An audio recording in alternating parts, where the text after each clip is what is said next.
오늘 우리가 보고 있는 말씀은 마태복음 3장 말씀입니다. 예수님의 오실 길을 미리 와서 예배했던 세례 요한에 대한 이야기죠. 실제로 세례 요한은 예수님보다 조금 일찍 태어났고 또 예수님께서 공생의 사역을 시작하시기 전에 사람들이 예수님을 만났을 때 저분이 진짜 하나님이 보내신 메시아구나 깨닫고 알고 믿을 수 있도록 그렇게 주님 오실 길을 미리 예비했던 시대의 위대한 사명자였습니다. 사실 우리가 지금 신약 성경을 보고 있는데요, 신약으로 넘어올 때 어떻게 넘어오셨어요? 성경책 상으로는 구약의 마지막인 말라기서를 딱 다 읽고 나서 종이 한 장만 넘기면 신약으로 넘어오죠. 그런데 실제적으로 역사적인 시간의 개념으로 본다면 400년이라고 하는 시간적 간극이 있습니다. 구약의 마지막 책인 말라기는 그러면 어떤 배경에서 끝을 맺었습니까? 이스라엘 백성들이 바벨론에서 포로로 돌아왔는데 하나님의 은혜 가운데 70년 만에 돌아왔는데 이 백성들이 하나님의 마음처럼 좀 잘 헤아리고 하나님을 잘 섬길 줄 알았는데 또 타락을 하는 것이죠. 그 모습을 보면서 우리 하나님께서 얼마나 마음 아파하시고 가슴 아파하시는지 그런 이야기로 말라기 구약 성경은 끝이 나게 됩니다.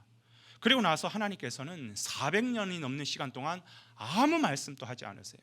어떤 예언도 하지 않으시고 어떤 징조도 보여주지 아니하시고 그냥 400년 동안 침묵하십니다.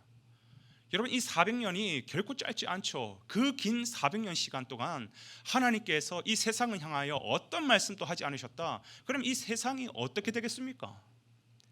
점점 하나님에 대한 기억은 잊어져 가고 하나님이 아닌 세상에 사람이 대단해 보이고 사람의 힘과 사람의 능력으로 살아가는 철저한 인본주의 세상이 되지 않겠습니까?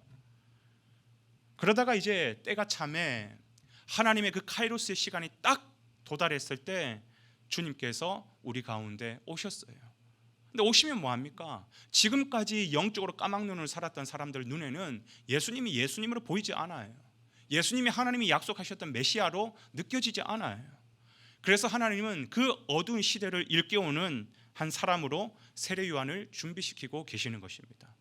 그런데 이걸 언제부터 준비하고 계셨느냐 하면 저 구약 성경의 이사야 선지자 때부터 예언하고 계셨어요.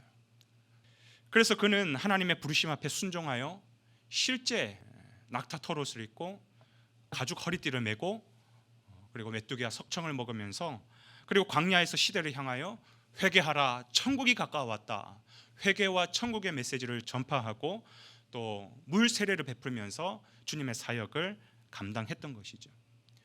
특히 여기서 메뚜기와 석청을 먹었고 낙타 털옷을 입었다라는 말은 어떤 의미냐면 화려하지 않는 삶을 말하는 거예요. 복음 사역에 가장 필요한 것만 간소하게 차려입고 그것만 먹으면서 오직 복음 전하는 주님의 사명을 감당하는 일에 초점을 맞췄다라는 것이죠. 그래서 그 사역으로 인하여서 수많은 사람들이 실제 그 말씀 앞에 회개하고 돌이키고 그리고 실제 예수님이 공생애를 딱 시작하셨을 때 그 예수님에게 다가가서 그 예수님의 제자가 되고 그 예수님의 말씀을 배우는 사람들로 세워지게 되는 것이죠. 다시 말하면 세례 요한은 정말 깜깜했던 이 시대를 일깨우고 그리고 초림의 예수 그리스도의 사역을 준비하는 예비하는 사람으로서 이 땅 가운데 세워졌습니다. 저는 오늘 이 말씀을 보면서 이 세례 요한의 모습을 바라보면서 이제 곧 재림하실 다시 오실 예수 그리스도의 모습을 한번 상상해 봅니다. 그때는 누가 예수 그리스도 재림하실 예수 그리스도의 오실 길을 예비할 것인가? 여러분, 성경은 누구를 예언하고 있는지 아십니까? 마태복음 제일 뒷장이죠. 28장 19절 20절 말씀해 보면 이렇게 기록하고 있어요. 그러므로 너희는 가서 모든 민족으로 제자를 삼아 아버지와 아들과 성령의 이름으로 세례를 베풀고 내가 너희에게 분부한 모든 것을 가르쳐 지키게 하라. 볼지어다 내가 세상 끝날까지 너희와 항상 함께 있으리라 하시니라. 성경은 누구를 예언하고 있어요? 너희는 이라고 얘기하고 있어요. 너희가 누구를 말하는 겁니까? 저와 여러분을 말하고 있는 거예요. 예수 그리스도를 구주로 믿고 그분을 아버지로 섬기는 사람들, 이 땅의 모든 예수 믿는 사람들을 말씀하는 거예요. 성경은 분명히 우리를 향해서 시대의 세례 요한이 될 것을 예언하고 있습니다. 우리도 이 어두운 세상 가운데 회개를 선포하고 곧 주님 오십니다. 곧 재림 예수님이 오십니다. 우리는 깨어서 기도해야 됩니다. 깨어서 그분을 바라봐야 됩니다. 그리고 이 땅을 다니면서 예수 믿지 않는 사람들에게 하나님께서 우리에게 가르쳐 지키게 하는 모든 것들을 증거하고, 그리고 그들에게 세례를 베풀라고 우리에게 사명을 주셨습니다. 하나님께서 이사야를 통해 초림의 예수 그리스도를 준비하는 세례 요한을 예언하셨고, 그리고 세례 요한은 실제 그러한 삶을 순종하며 살았죠. 동일하게 오늘 하나님께서는 마태복음을 통하여서 재림의 예수 그리스도를 준비하는 그 길로 이 시대의 세례 요한으로 저와 여러분을 준비하고 계시는 것입니다. 문제는 오늘 우리가 그 주님의 부르심 앞에 순종을 할 것인지 안 할 것인지 그 여부만 우리에게 달려 있는 것이에요. 만약에 순종한다면 우리가 반드시 기억해야 될 것이 있습니다. 그게 뭐냐면, 여러분, 이사야 선지자가 예언했던 이 세례 요한의 정체성이 무엇이에요? 성경은 이렇게 표현하죠. 광야에 외치는 자의 소리라고 세례 요한의 정체성을 표현하고 있습니다. 예, 세례 요한은 소리예요. 소리. 소리는 뭡니까? 소리는 자기 주장이 있습니까? 자기 의지가 있습니까? 자기 권리가 있습니까? 아무것도 아닌 게 소리예요. 그냥 선포하면 외치는 메아리가 되어가지고 선포하다가 사라져버리는 게 그게 소리예요. 그게 세례 요한의 정체성이라는 겁니다. 우리가 앞으로 순종한다면 이러한 삶을 각오하고 살아야 된다는 것이에요. 여러분, 세례 요한도 자기가 살고 싶은 삶이 얼마나 많았겠습니까?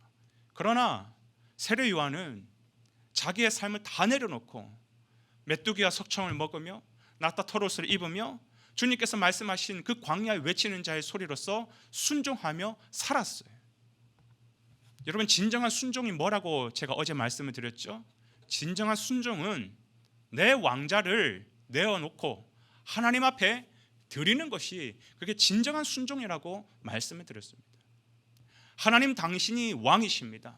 내가 왕이 아니라 당신이 왕이시고 나는 당신의 종입니다. 말씀하시옵소서. 내가 소리와 같이 증거하고 순종하며 살겠습니다. 그러다가 이 땅 가운데 사라지는 거예요.